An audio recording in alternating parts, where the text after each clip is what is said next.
He hired a stranger to save his dying father. But the moment she stepped into the lamplight, something in his past stirred like a ghost he had buried too deep to name. The wind dragged dust across the yard as Ethan Blackwood rode hard toward the house, his jaw set and his thoughts heavier than the saddle beneath him. Inside, his father lay fading by the hour, stubborn as ever, refusing help from the town doctor and cursing anyone who dared suggest it. And so Ethan, out of options and running out of time, had done the one thing he swore he never would. He sent word for a nurse, a stranger, someone with no ties to this land or its history, someone who wouldn't ask questions he didn't want to answer. She arrived at dusk, just as the sky bled into shades of amber and ash, stepping down from the wagon with a quiet steadiness that felt almost out of place against the restless silence of the ranch. Her dress was plain, her shawl worn, her hands calloused in a way that spoke of work rather than comfort. And when she lifted her eyes to meet his, there was something there, something old, something knowing, that made Ethan's chest tighten before he could understand why. "Clara Hayes," she said when he asked her name, her voice calm, even, carrying none of the nervousness most hired help brought with them. And he nodded curtly, already turning away as if that settled it, because to him she was not a person but a solution, a means to keep his father alive long enough for him to put the ranch back in order and settle the debts that hung over everything like a storm cloud waiting to break. He gave her instructions without warmth, pointed her toward the small room beside his father's, and made it clear in as few words as possible that she was to do her job and nothing more. But she did not respond like someone intimidated or eager to please. She simply listened, nodded once, and stepped past him into the house, as though she had crossed that threshold 100 times before. From the very first night, things began to shift in ways Ethan could not explain. The old man, who had been snapping and spitting curses at anyone who came near him, fell strangely quiet under Clara's care, his voice lowering, his anger cooling as she spoke to him in a tone that was neither soft nor sharp, but something in between, something steady. And when Ethan paused outside the door, half expecting to hear his father shouting, he instead heard the low murmur of her voice and the faint, surprising sound of the old man listening. It unsettled him more than it reassured him. Over the next few days, Clara moved through the ranch house with a quiet authority that never crossed into arrogance, but never once asked permission either. She found things without being told where they were, prepared remedies from herds she gathered along the edge of the property, and worked with a precision that made Ethan feel, against his will, like he was the one out of place in his own home. He told himself it was nothing, just coincidence, just the instincts of someone used to this kind of work. But then he started noticing the smaller things, the way she paused near the back window that overlooked the ridge, the way her gaze lingered on the old oak tree in the distance before she turned away too quickly, the way she avoided asking questions about the past entirely, as if she already knew the answers and had no desire to hear them spoken aloud. It began to gnaw at him, a quiet unease that settled deeper with each passing day, because there was something familiar in her silence, something that brushed against memories he had spent years trying to forget. Memories of a time before the ranch had become a burden instead of a promise, before he had ridden away chasing something bigger and left behind things he hadn't fully understood the value of.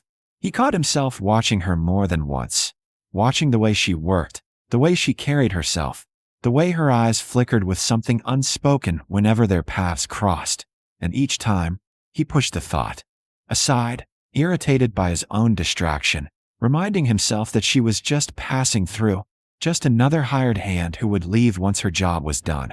But the ranch itself seemed to recognize her in ways he could not explain. The horses, skittish with strangers, calmed under her touch. The house, long steeped in silence and tension, felt different, lighter somehow. And even his father, who had fought against weakness with every bitter breath, began to improve, slowly but undeniably, as if something in her presence gave him reason to hold on.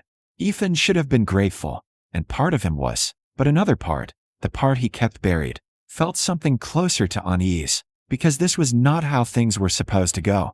He had expected resistance, difficulty, a stranger who would do her work and keep her distance, not someone who moved through his life like a shadow of something he had lost. One evening, as the sun dipped low and cast long shadows across the yard, he found her standing by the fence line, her gaze fixed on the horizon where the land stretched out into memory and dust, and for a moment, something in her posture struck him so sharply it made him stop in his tracks, because it wasn't the stance of a stranger seeing the land for the first time. It was the stillness of someone remembering it. "You'll catch a chill standing out here," he said, more to break the moment than out of concern, and she turned to him, her expression smoothing into something neutral, something guarded, as if whatever had been there before had vanished the instant he spoke. "I've known worse than a little cold," she replied, and there was a weight in her words that lingered longer than the sentence itself. But before he could press further, before he could ask the question forming at the edge of his mind, she stepped past him and headed back toward the house, leaving him standing there with the wind tugging at his coat and a feeling he couldn't shake that this stranger he had brought into his home carried more of his past than he was ready to face, and that sooner or later, the truth he had outrun all those years ago was going to catch up with him, whether he wanted it to or not. The truth didn't come all at once. It crept in like a slow dawn, impossible to ignore once the light touched the right place. And for Ethan Blackwood, that moment came on a night when the sky broke open with thunder and the past refused to stay buried any longer. The storm rolled in without warning, fierce and sudden, turning the dry earth into slick mud and sending the horses into a frenzy, their panicked cries echoing across the ranch. Ethan was already moving before the first crack of lightning split the sky, grabbing his coat and heading for the barn. But he wasn't alone for long. Clara followed, her steps quick and sure, as though she had done this 100 times before, as though she already knew exactly what needed to be done. The wind howled around them as they fought to secure the doors, rain soaking through their clothes, the lantern light flickering wildly with every gust. And inside the barn, the animals were restless, their fear thick in the air. Ethan moved toward the far stall where a young mare was kicking against the wood, wild-eyed and dangerous. But before he could reach her, Clara slipped past him, her voice low and steady as she spoke to the animal, her hand reaching out without hesitation. "Easy now, easy," she murmured, and something in her tone cut through the chaos, grounding it, calming it, and Ethan found himself stopping short, watching as the horse slowly settled under her touch, its breathing easing, its panic fading like the storm itself had been pushed back by her presence. Lightning flashed again, bright and unforgiving, and in that brief, blinding moment, it illuminated her face, clear, unmistakable, and the realization hit him with a force stronger than the storm outside. He knew that face, not as Clara Hayes, not as the quiet nurse who had walked into his life unannounced, but as someone else entirely, someone he had left behind in a different life, a different time, when the world had seemed wide open and promises had come easy. "That's not your name," he said, his voice low but sharp enough to cut through the thunder, and she froze, her hand still resting against the horse's neck as if the truth itself had rooted her in place. For a long moment, neither of them moved, the storm raging around them, the silence between them louder than the wind, and then she turned to face him fully, her expression no longer guarded, no longer distant, but stripped bare of the careful control she had maintained since the day she arrived. "You weren't supposed to recognize me," she said quietly, and the sound of her real voice, unmasked, unhidden, sent a jolt through him that he couldn't ignore. "Eliza," he breathed, the name unfamiliar on his tongue after all these years, and yet painfully right, as if it had been waiting there all along, buried beneath regret and time. She didn't deny it, didn't look away. "I didn't come here for you," she said, her tone steady but carrying a weight he couldn't miss. "Your father sent for help. I answered the call. I didn't know it was your ranch until I got here. And by then, it was too late to turn back. Too late." The words settled heavily between them, because they both knew this wasn't just about a job or a coincidence. It was about everything that had been left unsaid, everything that had been abandoned along with her when he rode away without looking back. Ethan ran a hand through his wet hair, his mind racing, trying to reconcile the woman standing in front of him with the girl he remembered, the one who had stood beneath the old oak tree, waiting, believing in promises he hadn't kept. "You should have told me," he said, though even as the words left his mouth, he knew how hollow they sounded. And what would that have changed? Eliza shot back, a flicker of something sharp breaking through her calm. "Would it have made you stay?" Would it have undone what you did? He had no answer for that, and the silence that followed was heavier than any accusation. Outside, the storm began to ease, the thunder rolling farther into the distance. But inside the barn, the tension only grew tighter, coiling between them like a rope pulled too far. "I thought you left," he said finally, the words rough with something he hadn't expected to feel. "I thought you moved on." She let out a quiet, humorless breath. "I did leave," she said, "eventually, but not before I learned what it meant to be left behind." The words struck deeper than anything else she could have said, because they carried no anger, no raised voice, just truth, plain and unvarnished. He looked at her then, really looked, seeing not just the woman she had become, but the strength behind it, the resilience forged in the years he hadn't been there, and something in his chest tightened in a way he couldn't ignore. "I didn't mean for it to happen that way," he said, the closest thing to an explanation he had managed since she walked back into his life. But she shook her head before he could say more. "It doesn't matter what you meant," she said softly. "It matters what you did." Another silence fell, quieter this time, less sharp but no less heavy, and when she stepped back from him, pulling her hand away from the horse, it felt like a distance far greater than the few feet between them. "Your father still needs me," she added, her voice returning to that steady, controlled tone, the walls going back up piece by piece. "And I gave my word I would stay until he's well enough to stand on his own." Ethan nodded, though the motion felt stiff, inadequate, because he understood what she wasn't saying, that her staying had nothing to do with him, that whatever had once existed between them was not something she intended to revisit. She moved past him then, heading toward the barn door, pausing only long enough to pick up the lantern, and for a moment, he thought she might say something more, something that would bridge the gap that had opened between them, but she didn't. She simply stepped out into the fading storm, leaving him alone in the dim light with the echo of a past he could no longer pretend didn't exist. And as Ethan stood there, listening to the last distant roll of thunder, he realized with a sinking certainty that hiring a stranger had been the easy part. Facing the girl he had left behind, the woman she had become, and the truth of what he had done, that was a reckoning he wasn't prepared for, but one he could no longer avoid.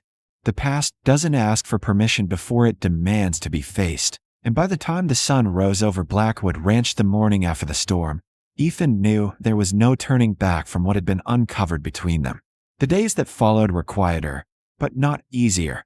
Eliza kept her distance, moving through the house with the same calm efficiency, tending to his father, preparing remedies, speaking only when necessary, as if drawing a clear line between the work she had come to do and the history that now stood between them, while Ethan, for the first time in years, found himself unsure of his place in his own home. He tried, in small ways at first, fixing what was broken before she could ask, rising earlier, working longer, speaking less and listening more, but every attempt felt like it fell short of something he didn't yet understand how to give. Still, he stayed. That was the difference. When his father finally grew strong enough to sit up and speak without the weight of pain dragging his words down, the old man revealed what neither of them had expected, that he had recognized Eliza the moment she walked through the door and had said nothing, choosing instead to let the truth come on its own. "Some debts aren't paid with money," he told Ethan one evening, his voice rough but steady. "Some have to be faced head-on." And Ethan knew exactly what he meant. The final test came sooner than either of them were ready for. Riders appeared on the horizon late one afternoon, men with papers and hard expressions, claiming the ranch's payment for debts Ethan had failed to settle before leaving years ago. It was the kind of trouble he used to run from, the kind that had driven him away in the first place. But this time, he didn't saddle his horse and disappear into the distance. This time, he stood his ground. And he didn't stand alone. Eliza stepped forward beside him, not as the girl who had once waited under the oak tree, but as the woman who had learned how to survive without him, her voice steady as she challenged the men's claims, her knowledge of the land and the law sharper than they had expected, forcing them to hesitate, to reconsider, to realize they were not dealing with a broken ranch or a desperate man, but with two people who had rebuilt something worth defending. The standoff ended not with gunfire, but with retreat, the men leaving with threats they couldn't enforce, their confidence shaken by a resistance they hadn't anticipated. And when the dust settled, the ranch stood as it always had. Only now it felt different, stronger, as if it had passed through something that proved it could endure. That evening, as the sky turned gold and the air cooled, Ethan found Eliza by the old oak tree. The same place where she had once waited for him all those years ago. The place where his absence had spoken louder than any words ever could. She stood with her back to him, her gaze fixed on the horizon, and for a moment, he simply watched, knowing that whatever came next would matter more than anything he had ever said before. "I'm not leaving again," he said finally, his voice quiet but certain, and she didn't turn right away, didn't respond immediately, as if weighing the words against everything that had come before. "You already did once," she said after a moment, her tone calm but edged with truth. "And I learned how to live with that." He nodded, because there was no denying it, no explaining it away. "I know," he said, "and I can't change it. But I can choose what I do now." That was the difference. No promises dressed up to sound like certainty, no empty vows about the future, just a choice, made in the present, with nothing to hide behind. She turned then, finally facing him, her eyes searching his, not for the boy he had been, but for the man standing in front of her now, and what she saw there must have been enough to make her pause, because the tension in her shoulders eased, just slightly, as if something long held tight had begun to loosen. "If you stay," she said, her voice softer now, but no less steady, "it can't be because you feel guilty, and it can't be because you think you owe me something." He took a step closer, closing the distance between them, but not enough to crowd her, not enough to assume anything that hadn't been given. "I'm staying because I don't want to run anymore," he said. "And because he glanced around at the land, the ranch, then back at her. "This means something." "You mean something." The silence that followed wasn't heavy this time. It was thoughtful, measured, like the space between one heartbeat and the next, and when she finally spoke again, there was something different in her voice, something that hadn't been there before. "Then stay," she said simply. "Not forgiveness. Not yet. But not rejection either. And in a place as unforgiving as the frontier, where survival itself was never guaranteed, that was enough to begin again."